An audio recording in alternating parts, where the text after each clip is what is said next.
who you were before the world told you who you should be?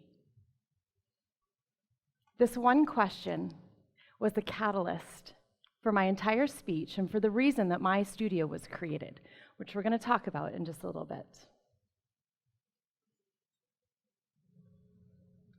I'd like you to look at this image. I'd like you to take a moment and actually read some of these words that are written on these women's bodies. Words like obnoxious, slut, too bossy, too fat, flabby, broken. And I want you to identify with at least one word up there that makes you catch your breath, that makes you feel like there's a pit in your stomach. Might make you sad, might make you angry. And I'd like you to realize that this is not a stock image. This is me in the middle and two of my good friends on either side of me who volunteered to help me create this image specifically for this speech. And these are not just words that we came up with. These are actually words that we are continuing to work through in our lives. Now I'd like you to put yourself in that photo and imagine which words you may have written on your body.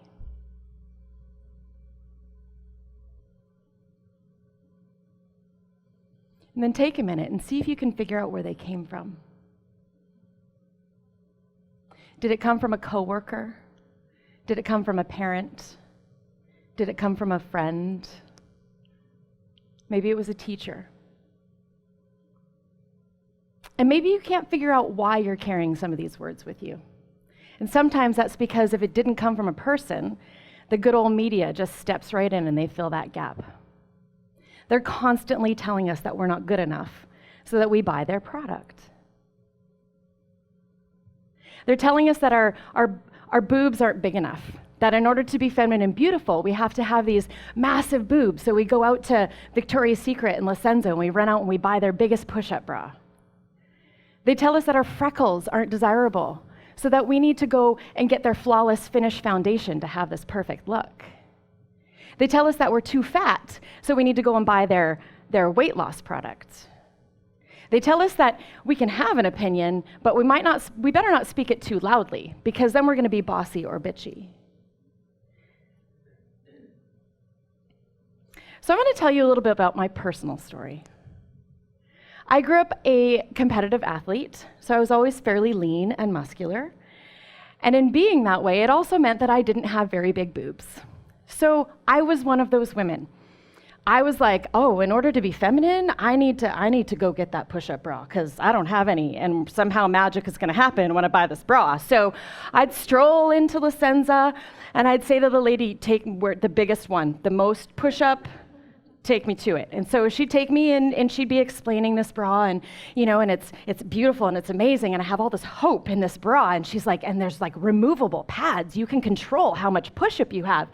And I'm looking at her like, removable? Like, this is why I'm here. Like, do you have more that I can put in there? Because this is why I'm here. Okay, so I would run around with this push-up bra that would like suffocate me, and I'm trying to take my A-cup boobs and shove them into this D-cup cleavage so that I can be super hot and desirable and feminine. The other thing that I had dealt with when I was young, and still do, is my muscular build. It was genetics. My parents were amazing. They passed on fantastic muscles that I can do amazing things with now. But when I was 18, 19, 20, I didn't like them at all. Because the images that I saw of women being beautiful and feminine were not of muscular women. So I would go out and do things with my friends, and the first thing that I would inevitably hear, both from men and women, man, I wouldn't want to meet you in a dark alley. Okay. Because now I'm feeling super hot and good about myself, because apparently I beat people up all the time. And then the other thing I would hear is, whoa, how much do you bench? Because I apparently spend my entire life in a gym bench pressing, which, by the way, does not build biceps, just little anatomy thing for you. So So what I learned is that my body, my physical body, wasn't the way it was supposed to be. So I would constantly be trying to change it. And what was easiest is just to cover it up. So I would cover up the things that are amazing about myself because it was easier to do that than it was to face all of the judgment and criticism that I was up against. So we're going to fast forward a little bit into my career in the fitness industry. What I thought this whole, mean girl syndrome in high school, I thought it was an immaturity thing originally.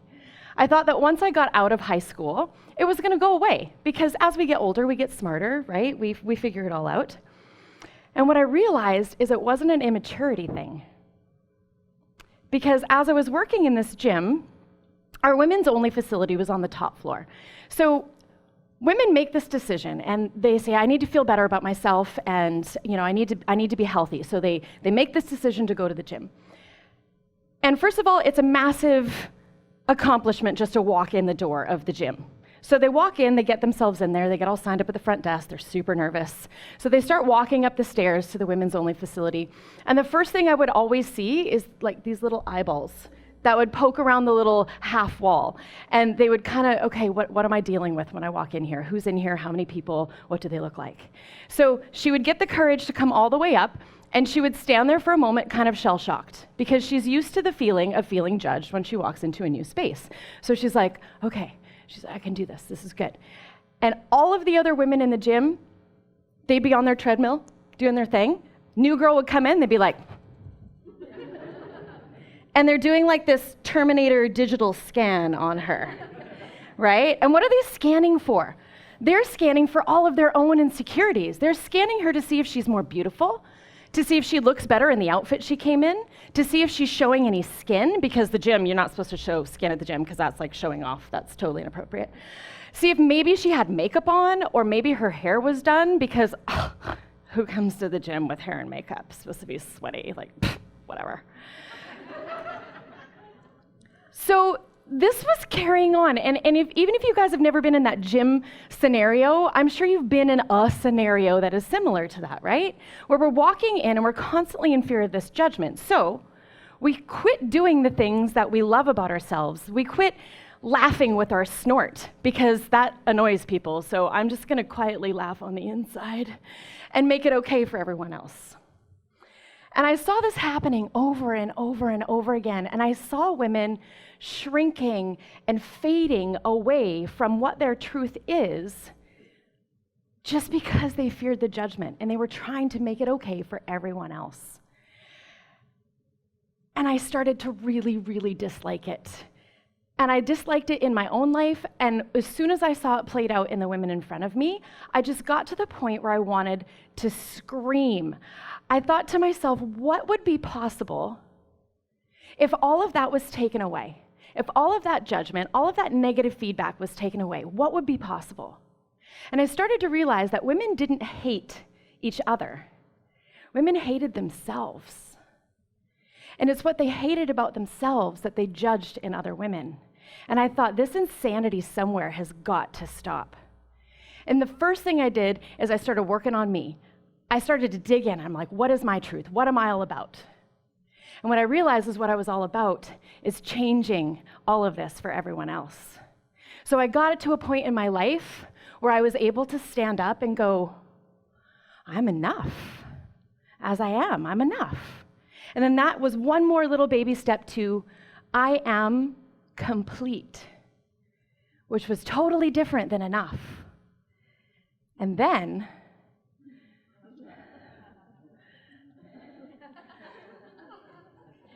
I got to a point where I could create this image, and this was a passion of mine because I finally needed to say it in public. It wasn't about me anymore in my house with my journal going, I'm good, this is good, I got this.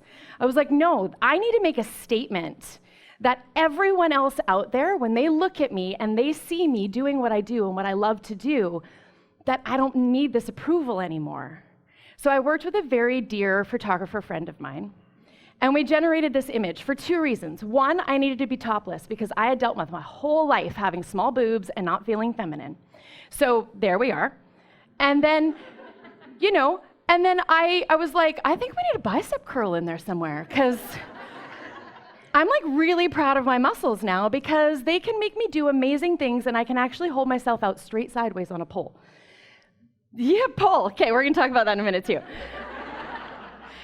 And then I needed to make that statement of up yours to the rest of society, right? Like, this is me and I'm gonna be okay with this. So I started to ask myself, if I can get here, what would happen if we did this for the rest of womankind? What would we be capable of as not only a group of women, but individuals, if all of a sudden the game just changed? So when I started my pole fitness studio, and yes, it needed to be pole fitness, and that's like a whole nother TED talk, so maybe in the future. But when I started my pole fitness studio, it was founded on 3 basic rules. And I decided I'm just gonna change how women deal with each other. I'm gonna change how they see themselves and then how they start to deal with each other as a group. So the first rule I created is that my studio is a judgment-free zone. And that starts with my staff.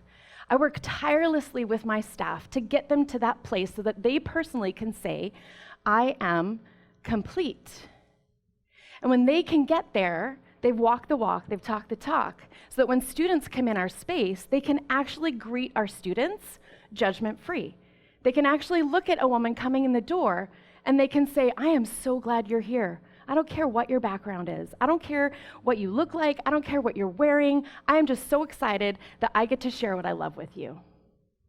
So our students don't feel any judgment when they walk in. They know it's a safe place. And the second rule is that because we provide that space for our students, we ask that our students start doing it for each other. So let me paint the scenario, because I was here when I first started my studio. My son was just over a year old. So I'm a mom, and I'm getting ready to go to my pole fitness class, and I've got a baby on me, and my kids are running around like maniacs. My husband's not home yet. Maybe I don't even have a husband. And the babysitter's on her way, and I'm like burping the baby one more time, and I'm like sweating, and I'm trying to get myself together so that I can leave, and the babysitter comes in, and I'm like, okay, thank you. And I run out the door, and I get in my car, and I'm like, okay. I put my seatbelt on, and as I look over my shoulder, I realize that my baby just vomited all the way down my back. And I look at it, and I'm like, I'm not going back in the house. So off we go to pole studio. So my hair is crazy. I've got puke down my back. I'm not feeling my greatest, but I am not going to class. So I show up. I get to class, and I sit down. I'm like, this is good. Okay, this is great. And then, halfway through class, I realized that this amazing young woman who's taking class looks oddly incredible at 8:30 at night. And she's got her makeup on, and her hair is like she's out of a Pantene commercial. And the music's going, and she's just having the time of her life. She's like in it. She looks beautiful. She's like exuding all of this joy and energy about life. And it's really easy for me, baby puke down my back, to look at this amazing woman and be like, who are you trying to impress? Like, whatever, yeah, well, I don't know what you do on your spare time because you obviously got the moves already, right? It's really easy for me to go there because I'm not feeling good about me. So what we ask of our students is not that you don't have the judgment, because that's years of ingrained process for you. We ask that in that moment, you take that judgment and you set it aside and you realize it's about you, not her. And you have the grace to look at her and you go, right on, girl. You keep rocking it. I am so glad you feel good about yourself tonight, and I'm going to cheer you on all night long. And what starts to happen is not only does she feel amazing, but I start to feel better about that too. And then because I gave her love and encouragement, because there's no scarcity of love and encouragement. It's not a pie that the more you eat, the less there is. And in fact, what happens is it gets amplified. So I give it to her, and she's going to give it right back to me. So we have this awesome little interchange going on. I'm not going to give her hate and judgment anymore, because I don't want that back. So I change the way I start to function with other women. And the very last piece, the very last rule of our studio, is that once you feel that, once you're able to live in it, once you're feeling good about yourself, and you're feeling this tribe building around you of encouragement, you don't just leave it there. You take it outside of the studio, and you start changing the way the rest of your environment functions when they deal with each other. You start changing the rules about your life and about how you function with yourself and how you deal with other women. And what started to happen was amazing. I had these groups of women that didn't know each other before they walked in the door that have built some of the most amazing and incredible friendships. So here I go. Amazing and incredible friendships that would have never existed had they not been in that space and told that they are not allowed to hate each other or themselves anymore. Oh, hey, that's not the right slide. Just a second, just a minute. Can I go now? Wait, close your eyes. Okay. So, what I want you guys to realize, men or women, I mean, I'm talking to women because it's my journey, but men or women, you have a very unique and sacred space to fill in this world. And when you continue to live in the lies of what's been told to you, who knows when, 6 years old, 12 years old, 17 years old, 32, 70 years old, if you continue to live in those lies, those words that are written on your body, and you shrink and you fade to make everything okay for everyone else, the entire world shrinks and fades around you because you're not stepping into that sacred space that you're supposed to fill. So as a woman, as a man, you can be anything you want to be. And it's not just a fluffy saying that's out there. You actually have the ability to change your world around you. You can choose to run barefoot naked through the woods if you want.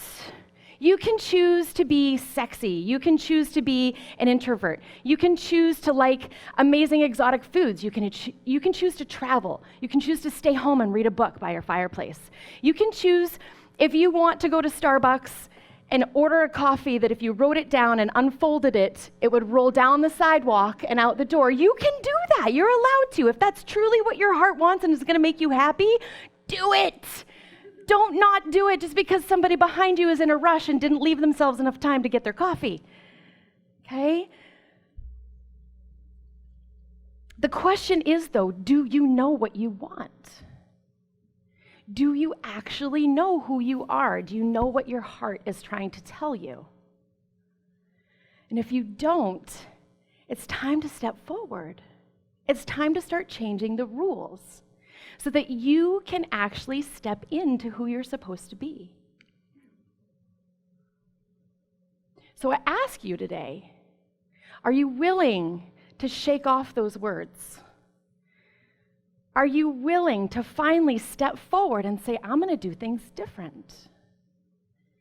Are you willing to step in to the birthright of your badass potential and rise to be the sacred soul that you are meant to be? Oh, God, I hope so. Because the world is waiting for you. All of you guys, it's waiting. Thank you so much.